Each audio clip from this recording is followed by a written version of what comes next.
Next will be William. Good evening. I'm William Coniam. Sorry, can you hear me okay? I'm William Coniam. Let me share myself about myself. I've lived in Arizona since I was 8 months old, so not technically a native, but pretty close.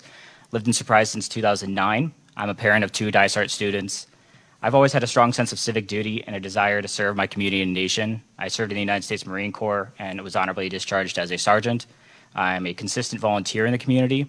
And for Dysart, I served on the Student Handbook Revision Committee, the Superintendent's Parent Council, Rancho Gabriela Site Council, various PTOs, PTAs, field trips, soccer coach, you name it.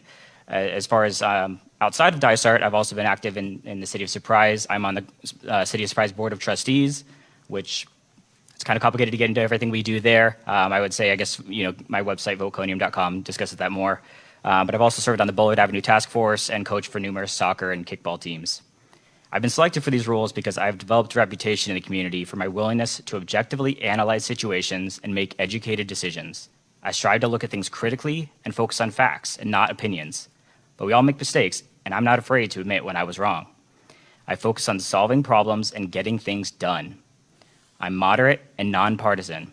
I believe what we need are elected representatives who put their communities first, not their partisan political agendas. I want to bring people with different backgrounds and perspectives together, work collaboratively to solve our most pressing problems. I want to move Dysart not left, not right, but forward. Thank you. I guess I would like to return to, I want us focused on recruiting and retaining our high quality teachers. That's the best way that we're going to get the best results from our students. I look at it from my perspective working in the private sector. If a company wants to recruit and retain high quality employees, you have to treat them right and compensate them appropriately. So I will continue to advocate for maximizing the amount Dysart spends on teacher salaries, minimizing the amount spent on administration, and lobbying our legislators for appropriate public school funding. I believe if you want to represent Dysart, you have to advocate for Dysart. I've been calling for more public school funding for years, and I will continue to do so regardless of what happens in November. Our teachers deserve to be paid better, and they should be respected and treated as professionals. Treating good employees poorly, micromanaging those that don't need it, and refusing to pay employees appropriately will drive away your best employees to competitors in other industries. I'll look for outside-the-box ideas to provide an attractive work environment for our employees, and my dream would be for Dysart to be the district where all of Arizona's best teachers want to work. Thank you. What are some challenges facing the Dysart School District today, and what are some things that you believe can help us face those challenges? So, as previously stated, our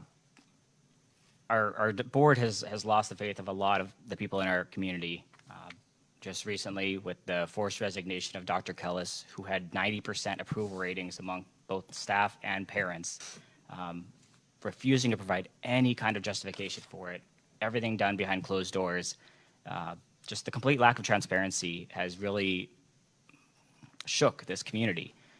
So that's why, as I mentioned earlier, a big focus for me is restoring that trust in the district, being transparent. I understand you can't necessarily discuss everything that goes on in executive session, but you can provide reasons for your votes. During that meeting, 2 board members explained why they were voting no. The other 3 refused to give any kind of reason. They could have given the most simple of answers, something like not happy with the test scores. They didn't give any reason. That, even if they had a just reason to force out Dr. Kellis, simply not giving any reason doesn't provide much trust in the district. I want to restore that trust. Again, I want to stop the political games, get the focus back on teachers, students, educating our students, ultimately providing a better future for the entire community.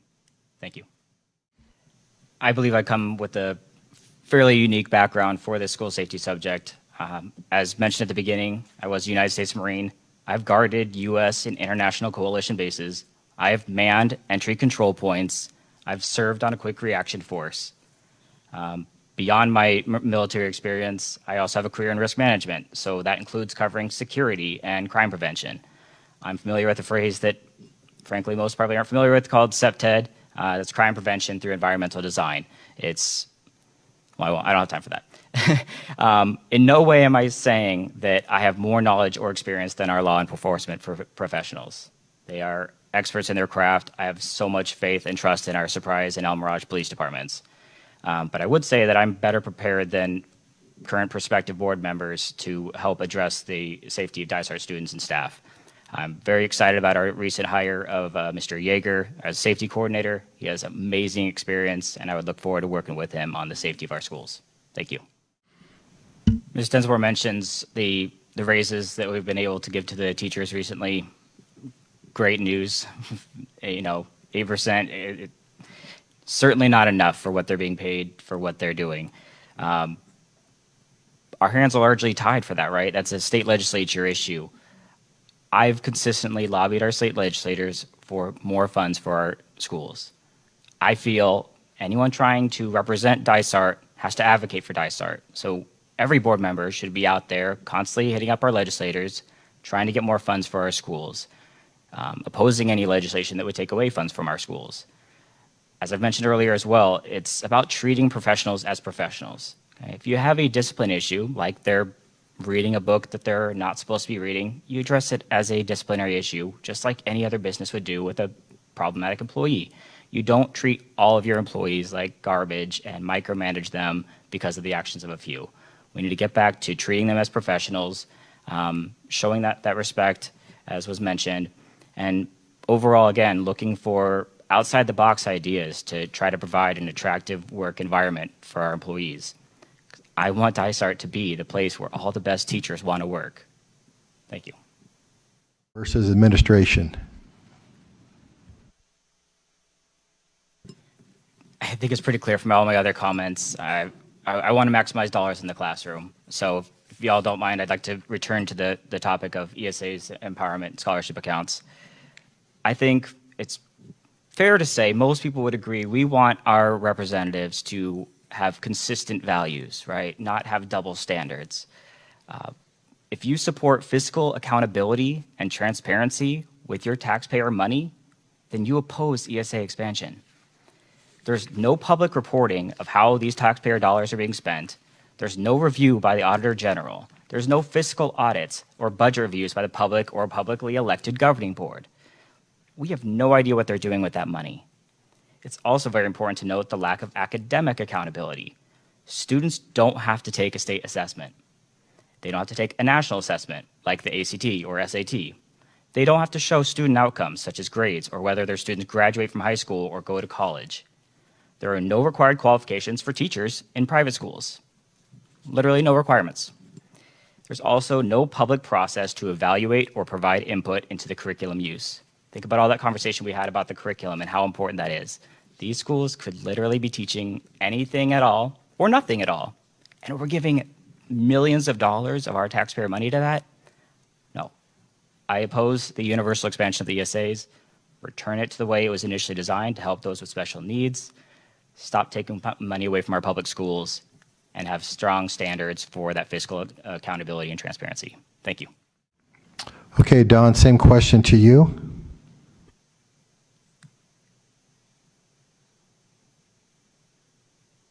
Can you repeat the question? I'm sorry.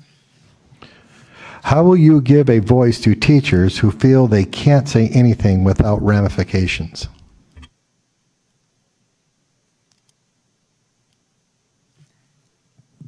I don't think that many of our teachers feel that way, at least not that I'm aware of.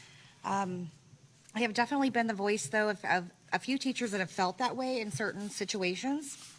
I'm sorry, very unique situations.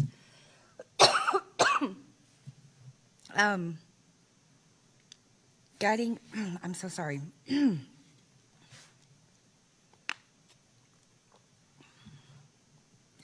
Guiding these teachers through the grievance process that's established with the district, that's been key for some of those situations that I've been presented with. But when that grievance process fails, that's when I would involve administration. Thank you.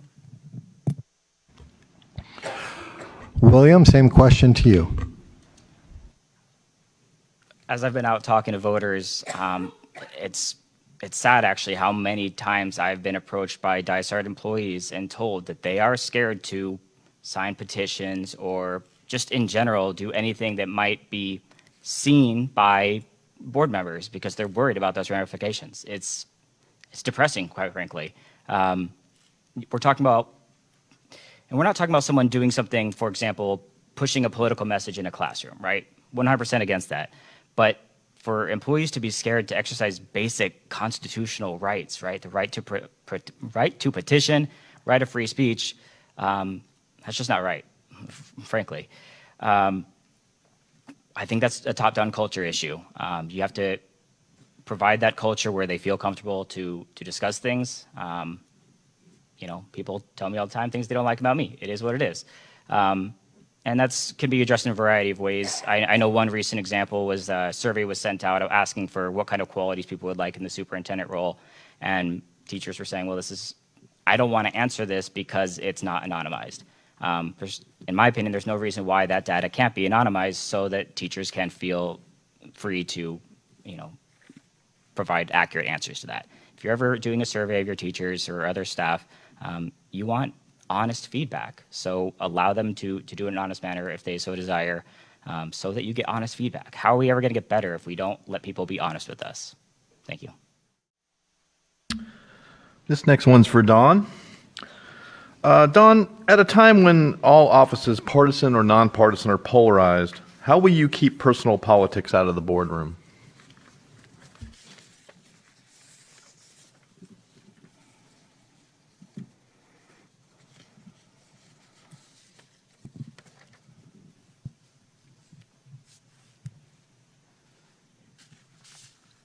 I would say, first of all, that I do keep my personal politics out of the boardroom. I make every single decision that I make based on the current needs.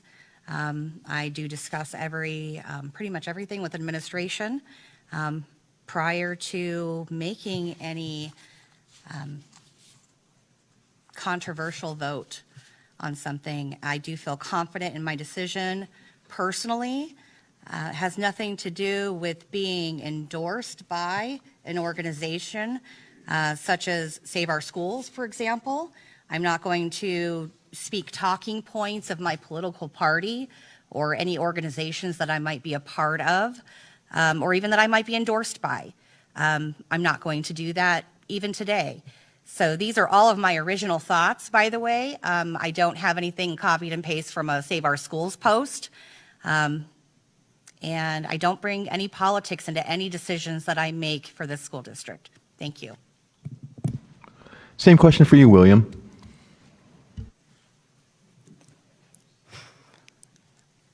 I think it's interesting to bring up endorsements in the statement where you're saying that you're not involving your politics.